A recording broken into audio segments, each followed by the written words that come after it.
आज की यह वीडियो बीए फर्स्ट ईयर के फर्स्ट सेमेस्टर के छात्रों के लिए महासंग्राम होने वाली है। जिन भी छात्रों की परीक्षा प्राचीन इतिहास की है उन सभी के लिए वीडियो रामबाण है और महासंग्राम है, क्योंकि आज की इस वीडियो से आपकी परीक्षा में लगभग प्रश्न यहीं से आने वाले हैं।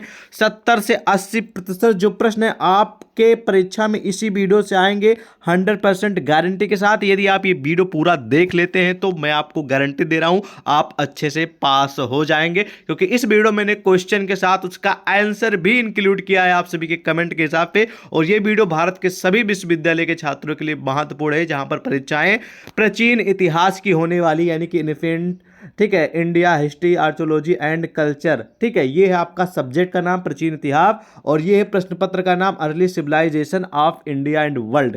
ये अगर आपकी परीक्षा, देखिए क्वेश्चन पेपर का नाम जरूर मैच कर लीजिएगा, तभी आप लोगों के लिए महत्वपूर्ण है। Early civilization of India and world, इसी से जुड़े इस वीडियो में सारे क्वेश्चन होंगे, तो वीडियो को अंत तक जरूर देखते रहिएगा। एक एक क्वेश्चन हम आपको समझाने का चलिए प्रयास करते हैं। तो चलिए शुरू करते हैं। तो पहला प्रश्न है आज की इस वीडियो का कि मिस्र को नील नदी का वरदान क्यों कहा जाता है। यह प्रश्न मैंने जब जब देखा है कि प्राचीन इतिहास की परीक्षा हुई है, ये 100% हमेशा प्रश्न पूछा गया है, तो इस बार भी पूरी उम्मीद है कि ये प्रश्न आएगा ही आएगा। तो चलिए इसके उत्तर के बारे में समझते हैं कैसे उत्तर लिखेंगे। इसका उत्तर लिखेंगे कि मिस्र प्राचीन काल में कृषि प्रधान देश कहा जाता था। ठीक है, जो मिस्र था उसमें प्राचीन यानी पुराने समय जो था, पुराना काल था, उसमें कृषि यानी कि जो खेती बाड़ी लोग कहते हैं उस चीज का एक बहुत बड़ा देश था। ठीक है, क्लियर। यहां चावल, रुई और गन्ने की खेती होती थी। किस चीज की खेती होती थी? चावल की होती थी, रुई आप लोग ने देखा होगा, ठीक है, और गन्ने की खेती ज्यादा होती थी, इसीलिए इसे कृषि प्रधान देश कहा जाता था। और इसकी भूमि बहुत ही उपजाऊ थी। अब आप कहेंगे उपजाऊ, उपजाऊ का मतलब ये हुआ कि बहुत ही अच्छी मिट्टी थी जिसमें उत्पादन जो है ना वो बहुत ही ज़्यादा होता था। कहीं कहीं की आप मिट्टी देखते हैं वहाँ पर अगर कुछ धान गेहूँ या फिर गन्ने या फिर कुछ भी लगाया जाए तो वहाँ पर कम ही, बहुत ही कम औसत मात्रा में ही वहाँ पर पैदावार होती, लेकिन यहाँ की उपजाऊ मिट्टी थी इसलिए पैदावार भी बहुत ज़्यादा होती थी। ठीक है, अगर जरा भी ध्यान से काम कर लिया जाए तो वर्ष में 2 फसलें पैदा करना कठिन नहीं होता। यानी कि अगर बहुत ज़्यादा अगर आप ध्यान कर लेंगे तो आप साल में 2 बार फसल अच्छे से पैदा कर पाएंगे। ठीक है, लेकिन यहाँ वर्षा नाम मात्र की होती है। यहाँ जो ये मिस्र, ठीक है, यहाँ पर मिस्र में वर्षा जो होती थी वो बहुत ही कम होती थी, नाम मात्र के लिए होती थी। ठीक है, प्राचीन काल में नील नदी में कभी कभी बाढ़ आती थी। ठीक है, वहाँ पर एक नदी थी जिसका नाम था नील नदी। तो नील नदी में कभी कभी ना बहुत ज़्यादा बाढ़ आ जाती थी, जो पानी होता था फ्लो करने लगता था। ठीक है, इससे लोगों को कुछ दिन तक कष्ट और विपत्ति का सामना करना पड़ता था। आपके भी एरिया में अगर बाढ़ आ जाए, पानी ज़्यादा आ जाए, ठीक है, बारिश ज़्यादा हो जाए तो आपको भी बहुत सारी समस्या होंगी। तो सेम वैसे वहाँ पर भी बहुत सारी समस्याओं का सामना करना पड़ता था, पर साथ साथ इससे भूमि की उर्वरता में वृद्धि हो जाती थी, लेकिन खेतों के लिए वो लाभदायक साबित होता था वही पानी। ठीक है, फलता मिस्र के आर्थिक जीवन में इस नदी का इतना महत्व हो गया कि इसे मिस्र की जीवन रेखा की संज्ञा दी गई। मतलब कि वो जो नदी थी उससे इंसान जो था उसकी खेती को काफ़ी ज़्यादा महत्व होता था, बहुत ही ज़्यादा उससे मतलब कि फ़ायदा होता था। ठीक है, इस वजह से, ठीक है, मतलब कि आर्थिक जीवन में काफ़ी लाभदायक साबित हुई नील नदी। ठीक है, और इसलिए इसे मिस्र की जीवन रेखा की संज्ञा दी गई। ठीक है, और मिस्रियों को कृषि फर्म में, ठीक है, कृषि कर्म में आवश्यक जल के लिए भी पूर्णतः नील पर ही निर्भर रहना पड़ता था।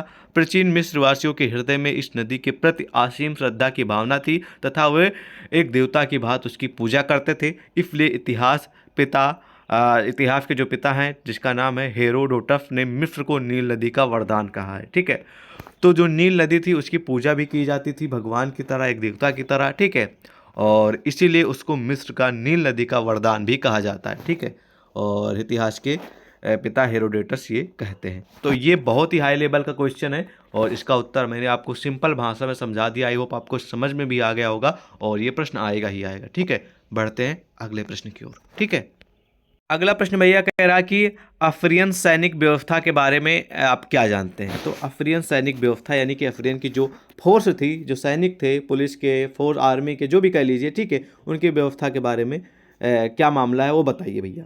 तो अफरीन साम्राज्य का मुख्य अंग उनकी सेना थी, यानी कि जो अफरीन साम्राज्य था, अफरीन जो लोग थे, ठीक है, वहाँ के राज्य के, तो उनका मुख्य जो एक तरीके से हिस्सा था वो अंग जो था वो सेना यानी कि जो वहाँ के सैनिक थे वो लोग थे, ठीक है। जैसे कि गवर्नमेंट अपने देश की, मान लीजिए गवर्नमेंट है भारत देश की, वो किस पर निर्भर है, उसके मुख्य अंग क्या हैं भाई, जनता ही तो है, जनता अगर वोट डालेगी तभी तो वो जीतेंगे। उसी तरह वहाँ की मुख्य अंग जो थी वो सेना थी। संपूर्ण साम्राज्य की सुरक्षा का उत्तरदायित्व सेना पर ही था, यानी कि उसकी रक्षा करना और कोई समस्या आए तो उसका सामना करना ये सभी जिम्मेदारी वहाँ के सैनिकों की थी, ठीक है। यह राज्य का एक ठीक है, यह राज्य का एक सैनिक राज्य था। राजा सेना का सर्वोच्च अधिकारी था। राजा सेना का सर्वोच्च अधिकारी था, ठीक है। एक राजा होता मतलब साम्राज्य का, तो उसमें से एक राजा आता था और वही पूरे जो सेना थी उससे का पूरा निरीक्षण और अच्छे से उसका मैनेजमेंट का काम करता था, राजा ही करता था, ठीक है। यानी कि राजा ही सर्वोच्च अधिकारी था। उसकी सहायता के लिए एक मुख्य सेनापति होता था जिसे लिम्ब के नाम से जाना जाता है अथवा तुर्तान भी कहा जाता था, ठीक है। सैनिकों के परीक्षण यानी कि उनको सिखाना पर विशेष ध्यान दिया जाता था कि वैसे आपको गोली चलानी, कैसे आपको अपने देश की रक्षा करने, जैसे कोई आक्रमण कर दे तो उनके प्रशिक्षण यानी कि शिक्षा पे बहुत ही फोकस किया जाता था और ट्रेनिंग पर। और सैनिक लोहे के बने शस्त्रों का प्रयोग करते थे, लोहे के, ठीक है। लोहे के जो शस्त्र होते थे उन्हीं का प्रयोग करते थे। और उनकी सेना में पैदल, रथ व घुड़सवारी होते थे। कुछ लोग पैदल भी चलते थे, कुछ लोग रथ पे भी चलते थे, कुछ लोग घोड़े से भी चलते थे, ठीक है। संसार में सर्वप्रथम युद्ध कला के वैज्ञानिक स्वरूप को विकसित करने, प्रतिरक्षात्मक युद्ध प्रणाली को जन्म देने तथा युद्ध में घोड़ों एवं लोहे के शस्त्रों का प्रयोग करने वाले अफ्रीयन लोग ही थे। यानी कि सर्वप्रथम इन्होंने घोड़ों पे और लोहे के शस्त्र का यूज करना, ठीक है, युद्ध में सबसे पहले स्टार्टिंग इन्हीं से मानी जाती है। किन लोगों से? असीरियन के लोगों से, ठीक है। अफ्रीया, ठीक है, अफ्रीयाई सभ्यता अपनी नैन्य प्रणाली के लिए ही प्राचीन विश्व के इतिहास में अपना विशिष्ट स्थान रखती है। किस लिए रखती है भाई? जो अफ्रीय सभ्यता है ये अपनी सैन्य प्रणाली के लिए ही पूरे इतिहास में फेमस और पॉपुलर और एक विश्व में अलग स्थान अपना बना ली है, ठीक है। तो इस प्रकार लिखेंगे इसके परिचय के बारे में। अगला क्वेश्चन है कि अफ्रीया की विश्व सभ्यता को क्या देन है, ठीक है। पढ़ लीजिएगा, कभी कदार आने वाला क्वेश्चन है, ठीक है, इसको आप लोग पढ़ लीजिएगा, ठीक है। ओके, नेक्स्ट क्वेश्चन की ओर बढ़ें। नेक्स्ट क्वेश्चन कह रहा भैया कि वैदिक काल में क्या धार्मिक मान्यताएं प्रचलित थी, यानी कि जब वैदिक काल समय था तब जो धर्म वाला सिस्टम था, क्या इन सभी मान्यताएं जो थी ये इसमें मानते थे लोग, प्रचलन था या कि नहीं था, उसके बारे में बताइए। तो चलिए उत्तर जानते हैं। ऋग्वेद में जिन देवी देवताओं की पूजा अर्चना एवं श्रुतियाँ मिलती हैं वे प्राकृतिक तत्वों में निहित शक्तियों के प्रतीक हैं। वैदिक कालीन ऋषि संसार में विभिन्न प्राकृतिक स्वभावों को देखकर प्रभावित हुए, यानी कि उन पर इम्पैक्ट पड़ा, प्रभाव पड़ा, और वह उनमें से नैसर्गिक शक्तियों का अनुभव करते थे। इन नैसर्गिक शक्तियों को ऋषियों ने देवताओं की उपलब्धि मानकर देवताओं के विषय में उत्पन्न विभिन्न भावों को वाक्यों के रूप में परिणित कर दिया। इन पवित्र वाक्यों के द्वारा देवताओं की आराधना की जाने लगी। इसी प्रकार ऋग्वैदिक धर्म का जन्म हुआ। ध्यान से सुनेंगे, धीरे धीरे हुआ। जो देवी देवता थे उनके पवित्र, ठीक है, वाक्यों के द्वारा उनकी आराधना पूजा पाठ किए जाने लगी, ठीक है। तो इससे साबित होता है कि ऋग्वैदिक काल से जो धर्म है इसका जन्म हुआ, ठीक है।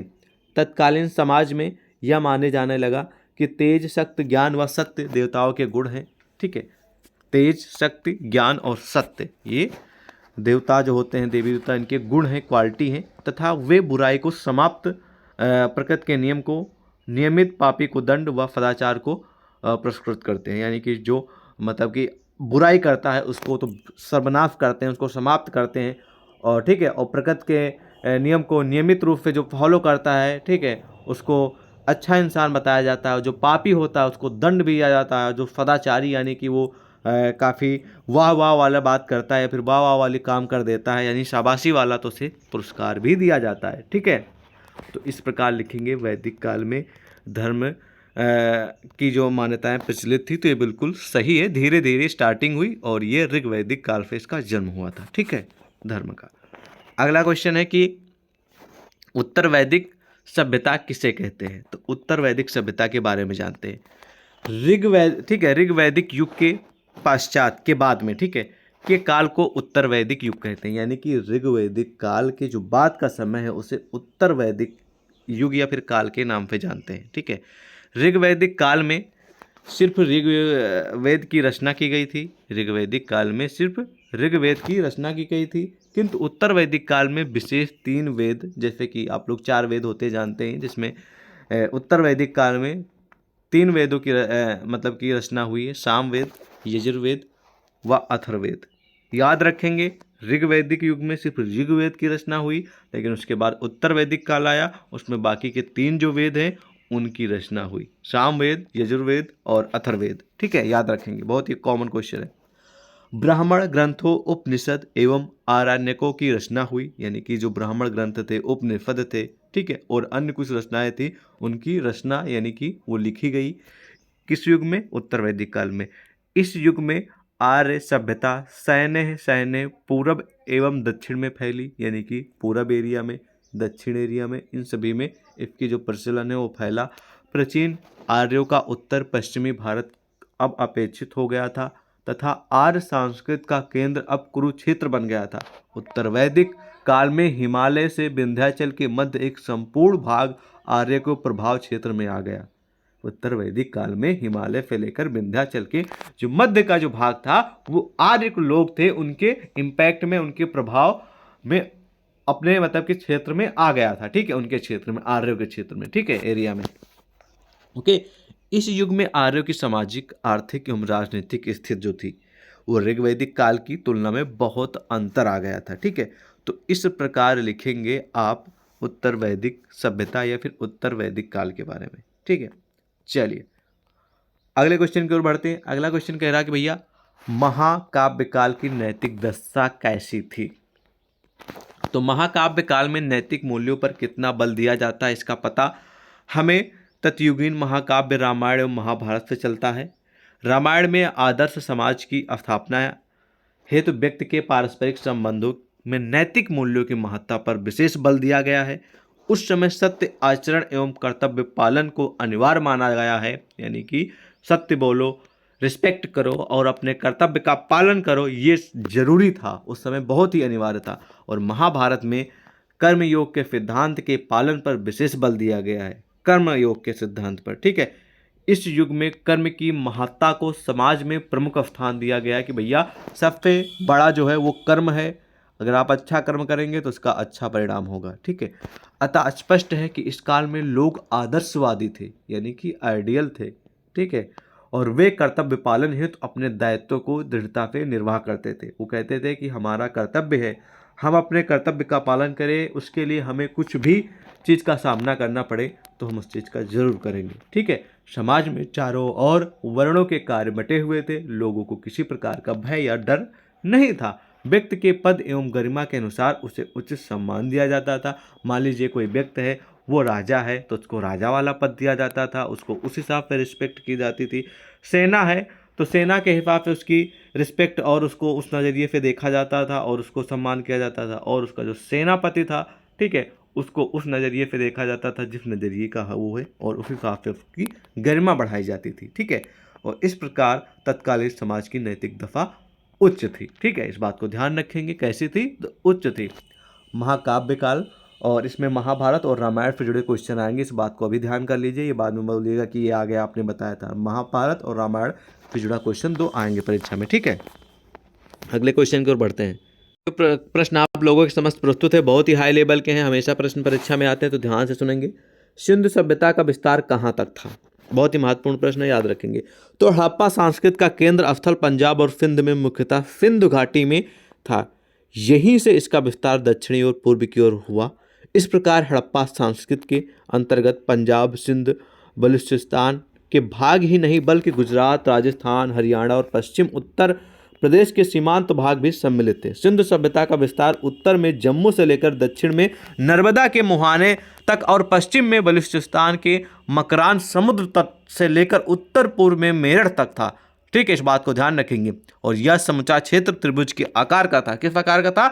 त्रिभुज के आकार का था। इसका पूरा क्षेत्रफल काउंट करते हैं तो बताएं हम आपको, इकाई, दहाई, सैकड़ा, हजार, 10,000, लाख, 10 लाख, यानी कि 12,99,600 वर्ग किलोमीटर में फैला था। अतः यह क्षेत्र पाकिस्तान से बड़ा तो था ही, और प्राचीन मिस्र और मेसोपोटामिया से भी बड़ा था। ईसा पूर्व तीसरी और दूसरी ठीक है। शताब्दी में संसार में किसी भी संस्कृत का क्षेत्र हड़प्पा संस्कृत के क्षेत्र से बड़ा नहीं था, यानी कि दुनिया भर में सबसे बड़ा जो क्षेत्र था वो हड़प्पा संस्कृत का था, यानी कि हड़प्पा सभ्यता का सबसे बड़ा क्षेत्र था। वो पाकिस्तान से तो बड़ा ही था, इतना बड़ा एरिया था, इतना बड़ा क्षेत्र था हड़प्पा संस्कृत सभ्यता का कि वो पाकिस्तान से भी बड़ा था और प्राचीन मिस्र और मेसोपोटामिया से भी बड़ा था। इस बात को ध्यान रखेंगे, बहुत ही कॉमन क्वेश्चन और हाई लेवल का है। यानी कि इस बात को ध्यान रखेंगे कहाँ तक फैला था, 12,99,600 वर्ग किलोमीटर फैला था, जो कि पाकिस्तान से भी बड़ा था और मिस्र से भी, मेसोपोटामिया से भी बड़ा था, और इससे बड़ा कोई भी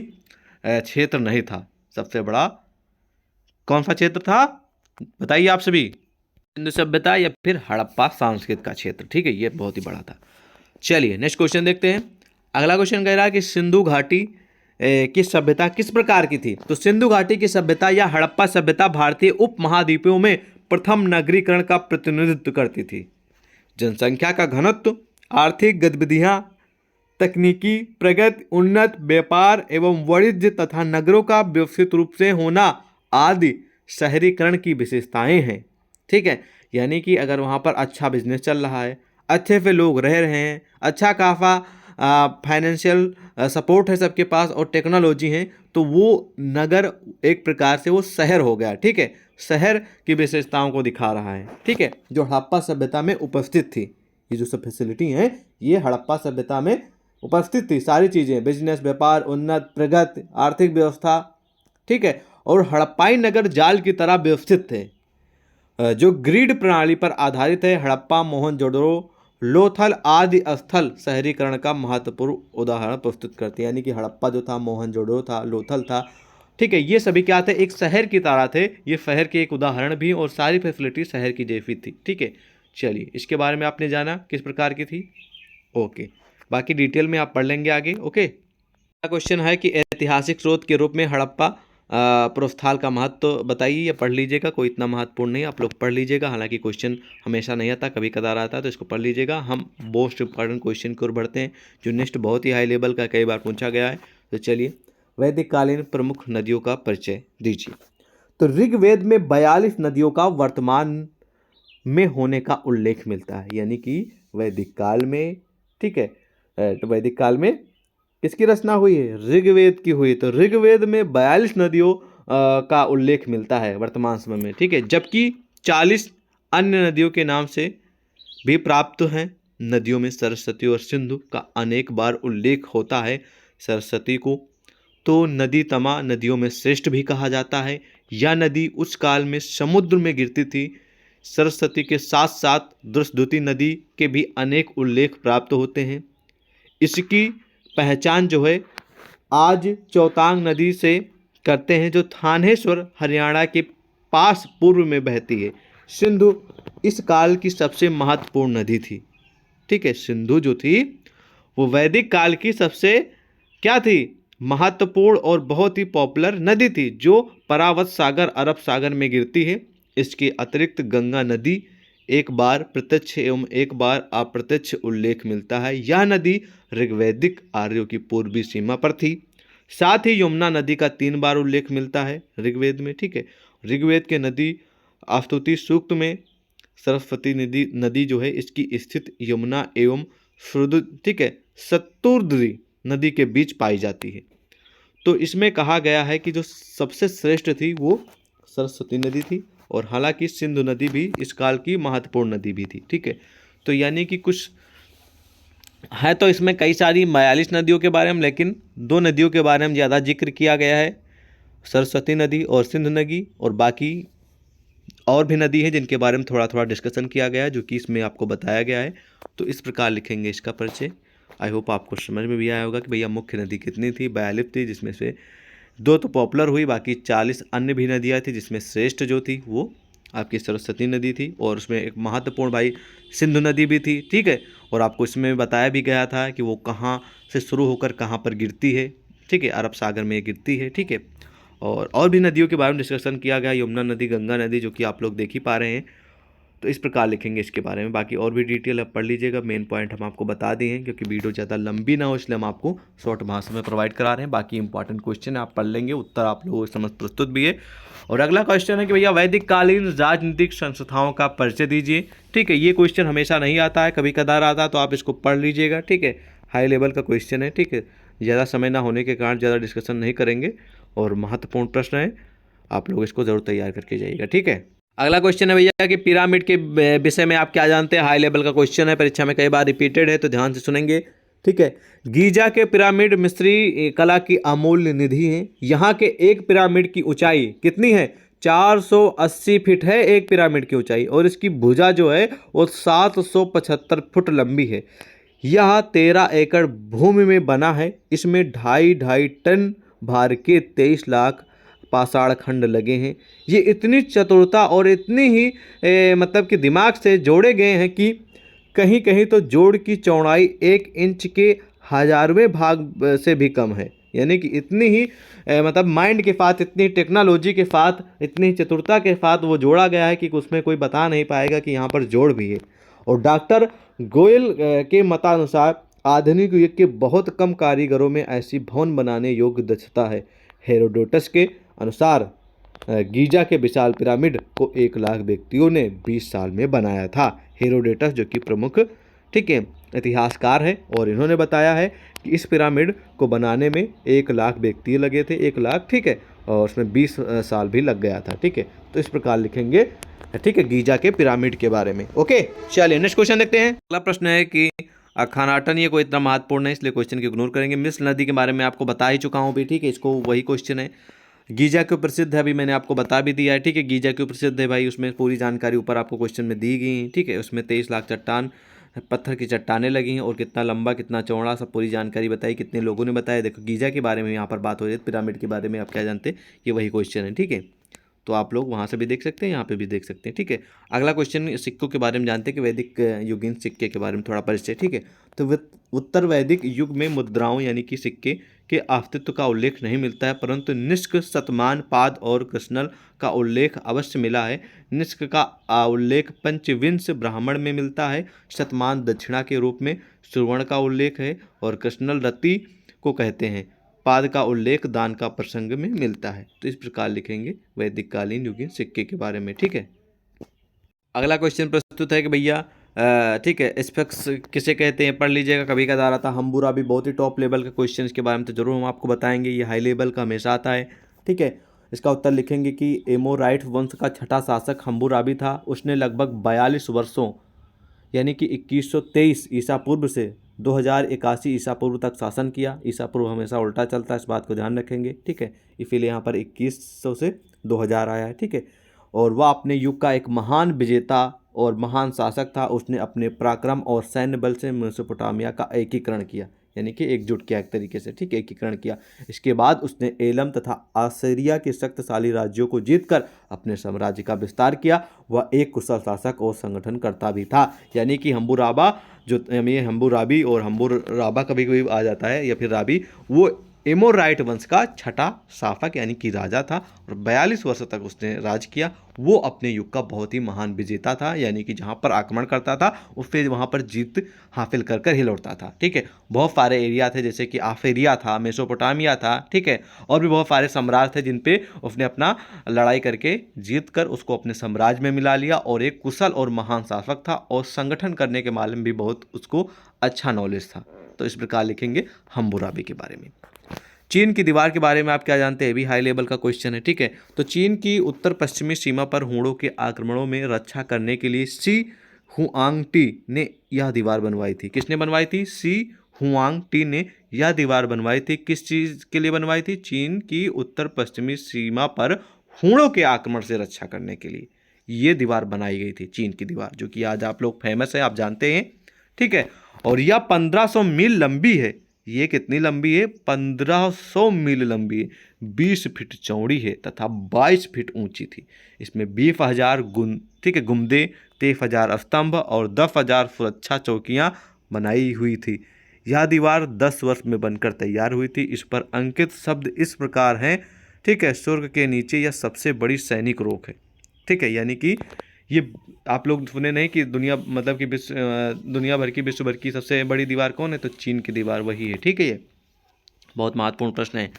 लाओ त्से कौन थे? ठीक है, लाओ त्से, ये भी महत्वपूर्ण प्रश्न कभी कदार आ जाता है। तो जनश्रुति के अनुसार उसका जन्म जो है वो 604 ईसा पूर्व चीन के होनान प्रांत में एक निर्धन परिवार में हुआ था, ठीक है। और लाओ त्से की विचारधारा चीन के प्राचीन ग्रंथों यी चान और यू चीन पर आधारित थी। उसके उपदेश का मूल सार था प्राकृतिक अवस्था की और लौट चलो। यह सभ्यता की ठीक है कृत्रिमताओं से दूर हटकर आनंद प्राप्ति का समर्थक था। उसने चीन को लोगों को बिना किसी झिझक को नियति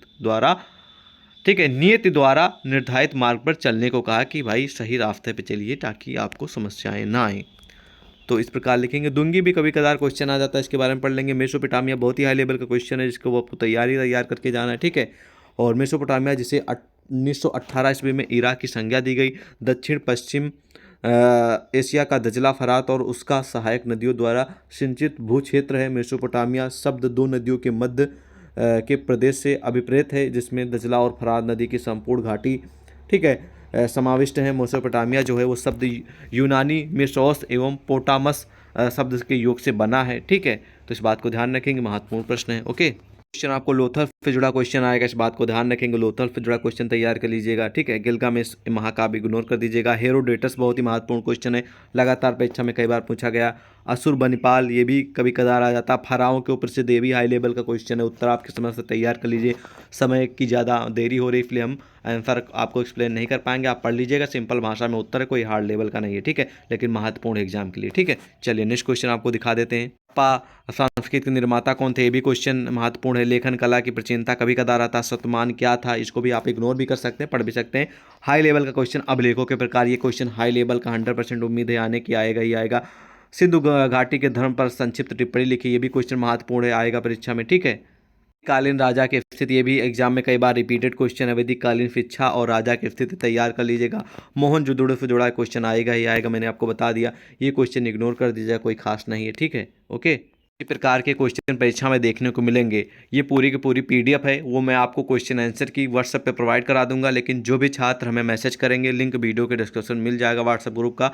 और इन सभी प्रश्नों का उत्तर अगर आप अच्छे से तैयार करके जाते हैं तो 80 से, ठीक है, 80 से 85% इसी वीडियो से क्वेश्चन आएंगे, ठीक है। मतलब कुल मिला के आप अच्छे नंबर से पास हो जाएंगे, और सिर्फ और इसी वीडियो को अगर आप देख के जा रहे हैं परीक्षा देने तो, ठीक है। बाकी हम आपको तैयारी तो पूरी बेहतर तरीके से करा ही रहे हैं। और मिलते हैं आपको कल वीडियो के साथ। जय हिंद।